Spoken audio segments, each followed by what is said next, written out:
Hello students, myself Harsh Kumar from Arvind Prakashan. Students, I am your educator.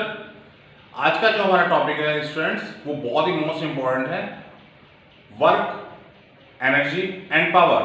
तो आइए आज हम कौन कौन से टॉपिक डिस्कस करने वाले हैं, शुरू करते हैं।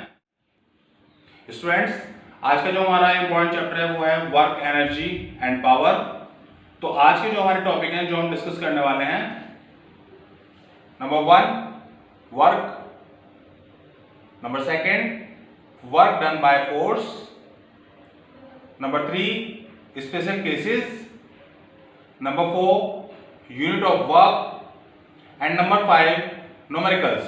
तो आइए स्टूडेंट्स शुरू करते हैं। स्टूडेंट्स, आज का जो हमारा टॉपिक है वो है वर्क, एनर्जी एंड पावर। तो सबसे पहले हम जो डिस्कस करेंगे वो वर्क के बारे में करेंगे। आखिर वर्क है क्या, हम उसे कैसे डिफाइन कर सकते हैं। तो स्टूडेंट्स, रोजमर्रा की जिंदगी में हम कुछ ना कुछ कार्य करते हैं। किताब को एक स्थान से लेकर दूसरे स्थान पर रखना, कुएं से पानी खींचना, साइकिल चलाना, ऐसे अनेक उदाहरण है। लेकिन टेक्निकल पॉइंट ऑफ व्यू से कैसे हम समझ सकते हैं कार्य क्या चीज है। तो बच्चों, किसी भी वस्तु पर यदि हम कोई फोर्स लगाते हैं और उसकी सिचुएशन में अगर कोई परिवर्तन होता है या उसकी स्थिति बदलती है तो कहा जाता है कि उसमें कोई कार्य हुआ है। लेकिन इसके चलते दूसरी तरफ यदि कोई व्यक्ति कोई बोझ लेकर एक जगह खड़ा हुआ है और उसमें कोई भी डिस्प्लेसमेंट नहीं है या कोई भी स्थिति में परिवर्तन नहीं हो रहा है, तो ऐसी स्थिति में हम कहेंगे कि वहां पर कोई भी कार्य नहीं हुआ है। तो आइए हम कुछ उदाहरणों से इसे समझने का प्रयास करते हैं। किसी भी क्रिया में बल लगाने पर वस्तु की स्थिति में जो परिवर्तन होता है उस स्थिति में वस्तु पर कार्य किया गया कहलाता है। देखिए, यहां पर मैंने एक पिंड लिया हुआ है जिस पर F फोर्स कार्य कर रहा है, लेकिन बल F लगाने के बाद भी इसकी स्थिति में कोई भी परिवर्तन नहीं हो रहा है। इसका मतलब यह है कि यहां पर जो कार्य है वो नहीं हो रहा है। आइए सेकंड एग्जांपल में देखते हैं। देखिए स्टूडेंट्स, यहां पर मैंने जो पिंड लिया हुआ है उस पर मैंने F फोर्स का बल लगाया, जिसके चलते वस्तु की जो स्थिति है बदलकर यहां आ जाती है। मतलब यहां पर ये डिस्प्लेसमेंट हुआ है। तो इस प्रकार हमें क्या पता लग रहा है कि इस पिंड पर बल लगाने पर जो स्थिति परिवर्तित हुई है वहां पर एक कार्य किया गया है। तो इससे क्या पता चलता है कि किसी भी वस्तु पर यदि हम कोई फोर्स लगाते हैं और उसकी सिचुएशन में कोई परिवर्तन होता है तो वहां पर कार्य हुआ जाता है। स्टूडेंट्स, आइए नेक्स्ट टॉपिक डिस्कस करते हैं। नेक्स्ट टॉपिक है बल द्वारा किया गया कार्य। यहां पर हम स्टूडेंट्स एक फॉर्मूला फाइंड करेंगे, वो है, सबसे पहले देखें किए गए कार्य का जो मान होता है, जो किए गए कार्य का मान होता है वो उस पर लगने वाले फोर्स F तथा उस दिशा में जो डिस्प्लेसमेंट हो रहा है दोनों के गुणनफल के बराबर होता है। देखिए, यहां पर मैंने एक पार्टिकल पिंड लिया हुआ है जिस पर F फोर्स कार्य कर रहा है। फोर्स F लगाने पर यदि डिस्प्लेसमेंट S है तो हम क्या देखते हैं, आइए, माना किसी पिंड पर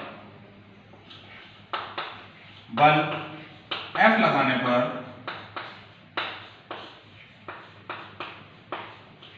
पिंड में विस्थापन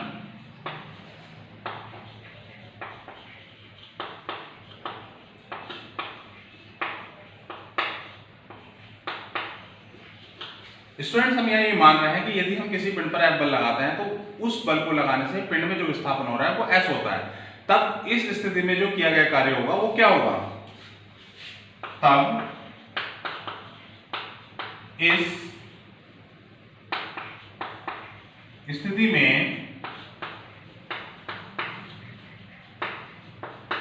किया गया कार्य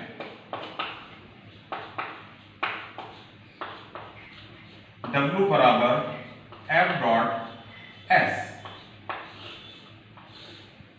जहां पर W क्या है स्टूडेंट्स, किया गया कार्य, F क्या है, लगाया गया बल, और S क्या है, डिस्टेंस।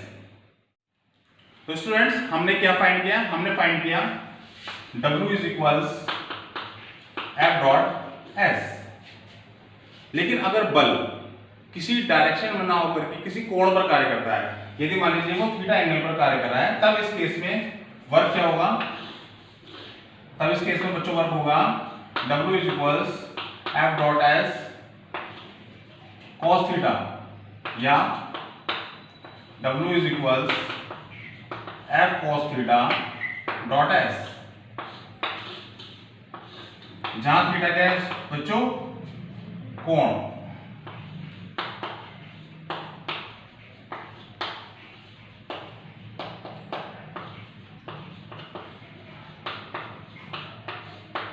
स्टूडेंट्स आइए अब हम इसकी मात्रक की बात करते हैं।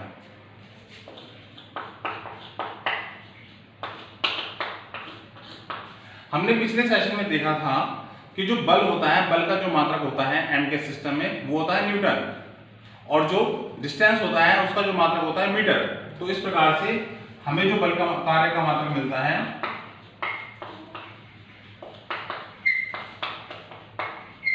स्टूडेंट्स वो होता है न्यूटन मीटर।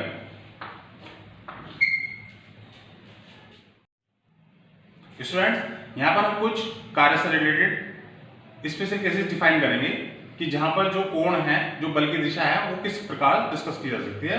आइए, जब थीटा इक्वल्स 90 डिग्री, इसका मतलब यह है कि जब भी बल की दिशा परपेंडिकुलर होगी, वर्टिकल फॉर्म में होगी, तो इस केस में क्या होगा बच्चों, हमने क्या देखा, W is equals F S cos theta, that means W is equals F S, theta की वैल्यू कितनी है students, 90, since cos 90 is equal 0, that means W is equal F dot S multiply 0, that means 0। Students इसका मतलब यह है कि जब भी कोई फोर्स परपेंडिकुलर पोजीशन में काम करेगा तो वहां पर किया गया जो कार्य होगा वो शून्य होगा। स्टूडेंट्स सेकंड केस में हम क्या देखते हैं कि यदि किसी वजह से डिस्प्लेसमेंट शून्य है, that means W is equals F dot S,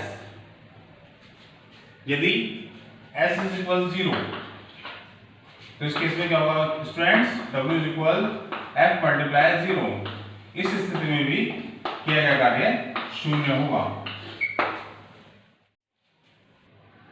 students आज जो हमने टॉपिक डिस्कस किया है वर्क, आइए उससे संबंधित कुछ एग्जांपल्स को मैं आपको दिखा रहा हूं कि उनकी न्यूमेरिकल एक्टिविटी को कैसे कर सकते हैं।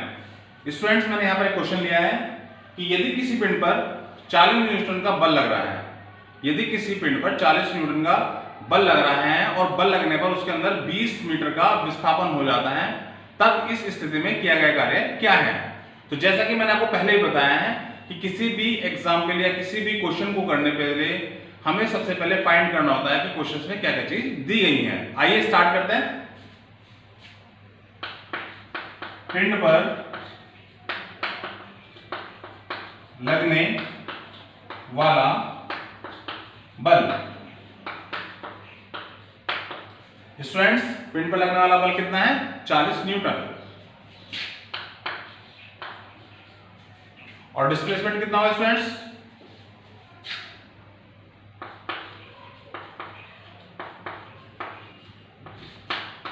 डिस्प्लेसमेंट हुआ स्टूडेंट्स 20 मीटर। तो हम क्या जानते हैं, हम जानते हैं W is equals F dot S, values put करेंगे students, 40 multiply 20, that means 800 newton meter. तो इस प्रकार स्टूडेंट्स हमें जो किया गया कार्य है वो कितना मिला, 800 न्यूटन मीटर। स्टूडेंट्स आइए नेक्स्ट क्वेश्चन हम लेते हैं। एक वस्तु पर 25 न्यूटन का बल लग रहा है, यदि उसकी क्रिया रेखा और बल में जो वस्तु में जो विस्थापन है उसके बीच में यदि 45 डिग्री का एंगल लग रहा हो, तब वस्तु को 2 मीटर विस्थापित करने में कितना कार्य हमें करना पड़ेगा। आइए शुरू करते हैं। सपोज दैट ये डिस्टेंस स्टूडेंट्स कितनी है, 2 मीटर, और जो हमारा एंगल है वो 45 डिग्री। तो स्टूडेंट्स हम क्या जानते हैं, W is equals F cos theta multiply S। Students force की वैल्यू क्या है, 25, दैट मीन्स cos थीटा की वैल्यू क्या है, 45 डिग्री। और डिस्टेंस कितनी डिस्टेंस आ रही है, डिस्प्लेसमेंट कितना आ रहा है हमारे स्टूडेंट्स 2 मीटर।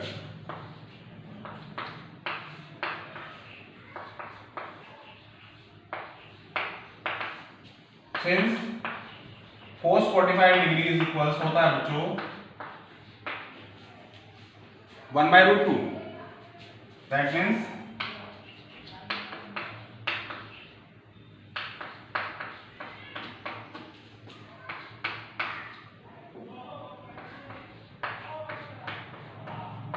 जूल।